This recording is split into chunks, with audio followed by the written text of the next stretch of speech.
Assalamualaikum warahmatullahi wabarakatuh. Alhamdulillah wa syukrillah salatu wa salaman ala rasulillah wa ala alihi wa sahbihi wasallam. Pada mata kuliah ilmu kalam, insyaallah pada hari ini kita akan sama-sama menjawab masalah persoalan ilmu kalam. Namun sebelum saudara peserta ujian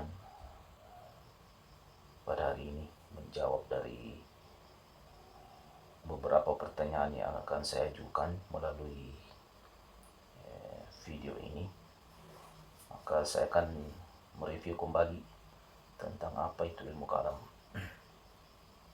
Seperti kita pahami bahwa ilmu kalam itu adalah salah satu nama atau sebutan untuk ilmu yang membicarakan tentang ajaran-ajaran dasar dalam agama Islam, ya. Sedangkan nama lain untuk ilmu kalam ini banyak macamnya, sesuai dengan segi penekanannya atau dari sisi mana kita memandang. Misalnya disebut ilmu usuluddin.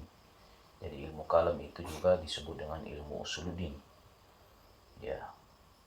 Kenapa disebut ilmu usuluddin? Karena ilmu ini membicarakan tentang pokok-pokok usul atau kepercayaan agama Islam. Ya. Ilmu kalam juga disebut ilmu tauhid. Ya. Kenapa disebut ilmu tauhid? Karena perkataan tauhid mengandung arti satu atau esa. Ya. Sementara keesaan dalam pandangan Islam sebagai agama, ya, agama monoteisme merupakan sifat yang terpenting di antara sifat-sifat Allah atau sifat-sifat Tuhan. Ya, selain itu dikenal juga dengan istilah ilmu al-aqaid atau ilmu akidah. Biasanya juga digunakan untuk ilmu kalam. Ya, kata aqaid jamak dari kata akidah, yang berarti apa yang diyakini oleh hati nurani manusia atau apa yang dianutnya serta ditikatkannya. Saudara-saudara sekalian, ya, menurut Muhammad Abduh, dia berpendapat bahwa ilmu tauhid atau ilmu kalam itu adalah ilmu yang membicarakan tentang wujud Tuhan. Ya. Ilmu yang membicarakan tentang wujud Tuhan, sifat-sifat yang mesti ada padanya, sifat-sifat yang mustahil ada padanya, serta sifat-sifat yang mungkin ada padanya. Ya. Itu menurut pandangan Muhammad Abduh. Jadi menurut beliau ilmu yang membicarakan tentang wujud Tuhan, sifat-sifat yang mesti ada padanya, sifat-sifat yang mustahil ada padanya, serta sifat-sifat yang mungkin ada padanya. Dan juga membicarakan tentang rasul-rasul untuk menetapkan kerasulan mereka, sifat-sifat yang wajib yang dimiliki mereka, serta sifat-sifat yang boleh diperuntukkan kepada mereka dan sifat-sifat yang mungkin terdapat pada mereka. Ya. Kemudian masalah sebab-sebab, ya, sebab-sebab ilmu yang membicarakan tentang akidah ini dinamai dengan ilmu kalam. Ya. Ya. Apa sebabnya? Di antaranya karena persoalan penting yang menjadi pembicaraan di dalam ilmu kalam adalah firman Allah atau kalamullah atau Al-Quran. Apakah Al-Quran itu qadim atau baru? Artinya baru diciptakan. Ini kan masalah persoalan. Persoalan ini pernah menimbulkan pertentangan keras di kalangan umat Islam pada abad ke-9 dan 10 Masehi yang dikenal dengan peristiwa Al-Mihnah. Al-Mihnah, ya. Al-Mihnah. ya, yang merenggut banyak jiwa dari kalangan sesama umat Islam itu. Ya. Sebab yang kedua adalah dasar ilmu kalam itu adalah dalil-dalil pikiran yang murni, ya, dalil-dalil pikiran yang murni yang diwujudkan dalam bentuk al-kalam atau kata-kata manusia dalam arti bersilat kata atau menggunakan metode. Biasanya ini diistilahkan dengan debat, ya, atau retorika dalam mempertahankan pendapat dan pendirian masing-masing. Dan sebab yang ketiga adalah metode pembuktian kepercayaan dalam Islam, ya, menyerupai dengan logika dalam filsafat. Ya,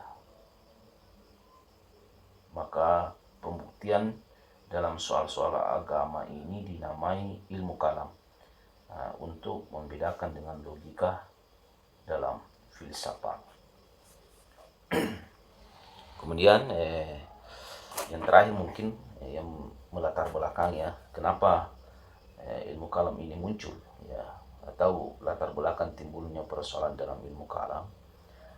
Ini bisa kita jelaskan, ya, kita bisa memaknai bahwa timbulnya persoalan dalam ilmu kalam itu sendiri dilatar belakangi beberapa faktor, ya, baik dari faktor dari dalam Islam itu sendiri atau internal, maupun faktor dari luar Islam itu sendiri atau eksternal. Faktor dari dalam atau faktor internal di antara lain karena adanya peristiwa-peristiwa yang terjadi dalam tubuh kaum muslimin, khususnya, ya, dalam persoalan politik yang melahirkan beberapa aliran. Istilah aliran ini ada atau firqah, ya, firqah. Di lain pihak ajaran Islam dalam hari ini Al-Quran yang pada umumnya, ya, bersifat ijmali. Istilah ijmali ini artinya universal, ya. Jadi saya ulang, kalau istilah aliran dalam ilmu kalam disebut firqah, kemudian ijmali itu artinya universal atau keseluruhan, sehingga sangat memungkinkan timbulnya perbedaan-perbedaan interpretasi, utamanya yang menyangkut masalah akidah atau di bidang akidah. Dan di samping itu terdapat juga ayat-ayat Al-Quran yang secara lahirnya, ya, yang secara lahiriah kelihatannya bertentangan antara satu sama lain. Misalnya ada ayat yang mengenai kebebasan manusia dan keterikatannya, ya, perbedaan interpretasi itu lebih dimungkinkan lagi dengan maksud pengaruh-pengaruh eksternal, misalnya filsafat Yunani, ya, ajaran Alkitab yang dibawa oleh bekas-bekas penganut agama lain, atau dalam hal ini Kristen dan Yahudi, ya. Itu disebabkan faktor eksternal. Kemudian dia masuk memeluk agama Islam. Kepercayaan-kepercayaan Majusi yang dianut oleh orang-orang Persia sebelumnya juga turut memberi rangsangan bagi timbulnya interpretasi yang ada, ya, yang berbeda itu. Demikian juga halnya dengan kebudayaan luar yang ditemui oleh kaum muslimin ketika mereka berhasil mengembangkan daerah Islam ke wilayah-wilayah luar Semenanjung Arabia. Dengan faktor-faktor tersebut, maka akhirnya terbentuklah ilmu kalam sebagai suatu ilmu yang berdiri sendiri, ya. Jadi faktor-faktor tersebut yang menyebabkan ilmu kalam itu terbentuk menjadi sebagai suatu ilmu yang berdiri sendiri, ya.